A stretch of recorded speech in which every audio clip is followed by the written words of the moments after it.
каждому, кто здесь родился, кто здесь жил, даже если сегодня не здесь. И наш поэт, вулканежский поэт Георгий Топал пишет на многие темы. Но тема Вулканеж также, конечно, присутствует в его творчестве и поэзии. И вот одно из стихотворений так и называется «Любимый город Вулканешты» или «Sevgili kasabam Вулканеш». Мы сегодня с вами услышим о нашем городе. Это чудесное стихотворение. Пожалуйста, Георгий.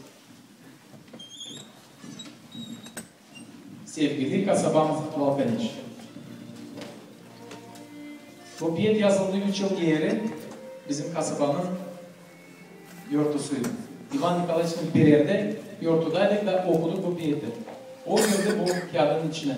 Buyurun sesleniniz. Evvelki vakittan sen doğdun bucakta. Korundun düşmandan çimenli sırtlarda.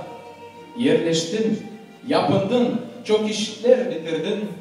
Pek pahalı toprağına sevindin, işledin. Sen gördün Rusların, Türklerin cengini, kavgada kan dökmeye durguttun kendini. Kasaba başında büyük kolon konuldu. Dolayda anılmış bir nişan oldu. Usuluk, kardeşlik hem rahatlık getirdin. Musafir kabul ettin, sevgini gösterdin. Gökeşil kırında sürüler geziner, ağaçların altında çobanlar dinlenir. Oğulların pehlivan, pek kıvrak hem zengin. Kızların gül gibi yalpaklığıyla zengin.